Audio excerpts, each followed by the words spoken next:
அன்னைக்கு ஒரு நாள் அசோக் நகர் சைடு சும்மா நடந்து போயிட்டு இருந்தேன். அப்ப பார்த்தா திடீர்னு ஒரு பையன் வந்து, ஹாய் ஆரிஸ் ப்ரோ, எங்க ஏரியால ஒரு தாத்தா வெறும் 10 ரூபாய்க்கு பீஃப் பிரியாணி கொடுக்குறாரு, வரீங்களா போய் சாப்பிடுவோம் அப்படின்றான். என்னடா சொல்ற, 10 ரூபாய்க்கு பீஃப் பிரியாணியா, யார் அது அப்படின்னு கேட்டா, இந்த சந்து முனையில தான் ஒரு கடை இருக்கு, வாங்க போய் சாப்பிடுவோம் அப்படின்னா.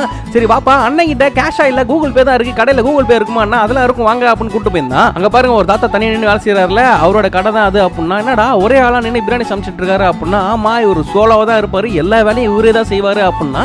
நம்ம போன நேரம் கரெக்டா தம்மு போட்டுட்டு இருந்தாங்க. நேரா தாத்தா கிட்ட போயிட்டு, தாத்தா எத்தனை மணிக்கு பிரியாணி கிடைக்கும் அப்படின்னா, தம்பி அங்க போய் லைன்ல நில்லுப்பான்னு ஒரு 10 நிமிஷத்துல ஓபன் பண்ணிடுவோம் அப்படின்றாரு. பக்கத்துல பார்த்தா பசங்க கூட்டமா நிக்கிறாங்க.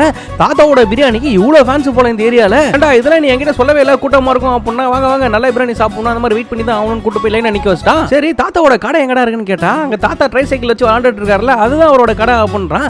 சரின்னு சொல்லிட்டு தாத்தாக்கு நம்மள லைட்டா ஹெல்ப் பண்ணணும்னு செஞ்ச பிரியாணியை தூக்கி அது மேல வச்சோன்னே, அவ்வளவுதான் போய் நில்லு நானே எல்லாத்தையும் பாத்துக்கிறேன் அப்படின்ட்டாப்ல. கரெக்டா பிரியாணி சாப்பிட போறப்ப மழை வேற பிடிச்சிச்சு. இந்த கிளைமேட்டுக்கு சூப்பரா இருக்கும். தாத்தா 10 ரூபாய்க்கு ஒரு பிரியாணி கொடுங்க அப்படின்னா, அது 10 ரூபாயா, 10 ரூபாய் கிடையாது 20 ரூபாய் மினிமம் அப்படின்ட்டாப்ல. டேய் என்னடா 10 ரூபாய் சொல்லி கூட்டு வந்தா தாத்தா 20 ரூபான்னு சொல்றான்னு கேட்டா, ஆமா விலைவாசி எல்லாம் ஏறுதுல, தாத்தா ஏத்திருப்பாரு அப்படின்னு அசால்ட்டா சொல்றான். சரி தாத்தா 20 ரூபாய் பிரியாணி 2 பிளேட் வச்சு கொடுங்க அப்படின்னோட, சுட சுட அந்த டபாரால இருந்து பிரியாணி எடுத்து ஒரு பிளேட்ல வச்சு கொடுத்தாப்ல. பரவாயில்லப்பா 20 ரூபான்னு சொல்ல முடியாது, நிறைய தான் இருக்கு குவான்டிட்டி, இந்தாப்பா ஆளுக்கு ஒரு பிளேட், மழை வேற பெய்து எடுத்து சாப்பிடுவோம் அப்படின்னு சொல்லிட்டு சாப்பிட ஆரம்பிச்சிட்டேன். எப்படிப்பா இருக்கு பிரியாணின்னு சொல்லிட்டு பையன்கிட்ட கேட்டா, அண்ணா நாங்களாம் ரெகுலரா சாப்பிடுறது சூப்பரா இருக்கு, இன்னைக்கு தான் ஃபர்ஸ்ட் டைம் சாப்பிட்டு பார்த்து எப்படி இருக்குன்னு சொல்லுங்க அப்படின்னா. சரின்னு சொல்லிட்டு அந்த பிரியாணியை எடுத்து ஒரு வாய் சாப்பிட்டு பார்த்தேன் பாருங்க. டேஸ்ட் ஆவரேஜான டேஸ்ட் தான், ஆனா பாயோட உழைப்பை பாராட்டணும். எத்தனை வருஷமா பா இது பண்ணிட்டு இருக்கேன்னு கேட்டா, 35 வருஷமா பண்ணிட்டு இருக்கேன்ப்பா அப்படின்றப்பல 20 ரூபாய் பீஃப் பிரியாணில 1-2 பீஃப் பீஸ்லாம் கூட போட்டு கொடுக்குறாரு. இதுல ஹைலைட் என்னன்னா, வர்ற பசங்களுக்கு எல்லாம் 20 ரூபாய் கொடுத்து சாப்பிட்டாலுமே எக்ஸ்ட்ரா ரைஸ்ல வைக்கிறாரு, எனக்கு கூட வைக்கிறாரு பாருங்க. பாய் போதும் பாய் அப்படின்னா கூட, சாப்பிடுப்பா வளர்ற பசங்க சாப்பிடுங்க அப்படின்னு சொல்லிட்டு திருப்பி திருப்பி வச்சிட்டு இருக்காப்ல. என்னதான் இந்த கடையில பிரியாணி ஆவரேஜா இருந்தாலும் தாத்தாவோட அன்புக்காகவும் அவரோட உழைப்புக்காகவும் தான் பசங்க இங்க வராங்க.